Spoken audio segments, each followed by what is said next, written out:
تخيل كده قبل ما النبي عليه الصلاة والسلام يتولد، قبل ما القرآن ينزل ونعرف الكعبة كبيت عبادة، كانت مكة مدينة تانية خالص، مدينة بتنبض بالتجارة والقبائل والأصنام وأغرب العادات. يعني لو ركبت آلة الزمن ورجعت هناك غالبا 100% هتتلخبط. الناس كانت زمان بتطوف حوالين الكعبة برضو، بس مش زي دلوقتي.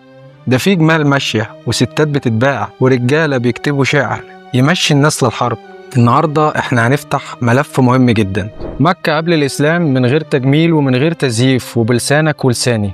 تعال نغوص جوه التاريخ. في البداية احنا لازم نفهم ونعرف ان مكة كبلد ما كانتش موحدة زي دلوقتي. دي كانت عبارة عن أرض مفتوحة للقبائل، يعني كل قبيلة ليها نفوذ وليها أرض وليها ناسها وليها حكمها وليها رئيس قبيلة. وأشهر وأكبر قبيلة كانت موجودة هي قبيلة قريش اللي نعرفها أكيد. قريش ما كانتش قبيلة صغيرة، لا بالعكس، دي كانت كبيرة ضخمة ومتقسمة لعشاير، وكل عشيرة كانت عاملة زي عيلة كبيرة، وكل عيلة كبيرة لها رئيس، وكل حاكم عائلة منهم تحت حكم رئيس القبيلة.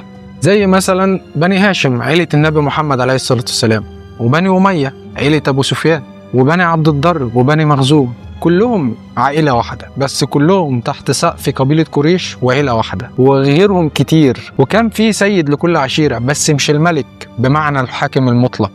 وكان في أعراف زمان بتحكم بين القبائل وبعضها، هي دي اللي كانت بتحكم ما بينهم. وكل القبائل دي كانت بتخضع لنظام اسمه دار الندوة، وده كان عبارة عن برلمان مصغر بيجتمع فيه الكبار عشان يحلوا مشاكلهم ويتفقوا فيه على أمور تخصهم، زي الزواج، بنات الأكابر، أو الحروب، أو أي حاجة تانية تخص أمور القبائل.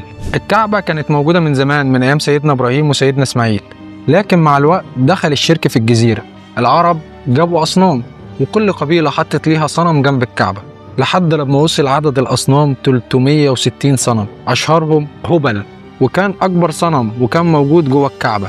وكان موجود اللات، بس كان موجود في الطائف، والعزة كان بين مكة والطائف. ورغم إن الكعبة وقتها كانت مكان شرك، وكانت برضه بتحمل هيبة والعرب بيقدسوها وبييجوا مخصوص عشان يحجوا ليها، بس الحج وقتها كان مليان أوهام وخرافات. الزواج في مكة قبل الإسلام كان في حاجات غريبة جدا، كان وقتها معادلة صعبة. كان في أنواع زي النكاح العادي، والي البنت بيزوجها الراجل بمهر زي دلوقتي اللي احنا بنعيشه. نكاح الرهط كان نظام لعبة عشوائية، 6 و10 رجالة، ولما تحمل هي بتختار من ال10 رجالة مين يبقى أبو الابن حتى لو هو مش أبوه. وكان في برضه نكاح المتعة، وده كان زواج مؤقت بأجر. الست زمان كانت للأسف بتتباع وتشترى، ما كانش لها حق في الميراث، بل بالعكس دي كانت أوقات بتتورث مع التركة. وكان في قبائل كتير وقتها لما يولدوا بنت يروحوا يفتحوا حفرة ويدفنوا البنت فيها وهي عايشة. زمان كان في عائلات لما يولدوا بنت يروحوا يفحروا حفرة ويدفنوها فيها وهي صاحية. طب ليه؟ تيجي تسألهم يقول لك يا عم عار علينا. لكن في نفس المجتمع ده برضه كان في نساء ليهم قوة وتأثير كبير، زي خديجة بنت خويلد، ست تاجرة وغنية وكانت محترمة من كل رجال مكة. زمان كان الشعر الجاهلي أهم من دلوقتي من الفيسبوك والتيك توك سوا. الشعر وقتها كان سلاح قاتل، لو شاعر هاجى قبيلة كانت وقتها تحصل حرب، ولو رمدح حد يبقى رفعه فوق السحاب. وكان في شعراء زي زهير بن أبي سلمى وعنترة بن شداد، الناس كانت بتحفظ شعرهم وتعلقوا في الكعبة. مكة كانت مدينة تجارية من الدرجة الأولى. قريش عملت علاقات تجارية مع كل اللي حواليها، الشام، اليمن، الحبشة. كان عندهم رحلتين ثابتين في السنة، رحلة الشتاء لليمن ورحلة الصيف للشام. القوافل كانت ماشية محملة بالبضايع، بخور، أقمشة، جلود، ذهب وحاجات تانية كتير. وكان عندهم أسواق ضخمة زي سوق عكاظ، وده ما كانش مجرد سوق، بالعكس ده كان مهرجان شعبي ثقافي وديني. وكان في أسواق تانية غير سوق عكاظ زي سوق مجنى وسوق المجاز. مكة وقتها كانت من أغنى المدن في الجزيرة، وكان في سادة قريش، الناس الأغنياء اللي بتطلع لنفسها قوافل مخصوص وبيأجروا الناس للحراسة والنقل. سادة مكة زي أبو سفيان والوليد بن المغيرة وأمية بن خلف كان ناس عندهم نفوذ وسلطة وفلوس، كان عندهم نفوذ ديني كبير، كان بيقدروا يحددوا مين يحج ومين يدخل الكعبة ومين يلبس ايه في الطواف كمان.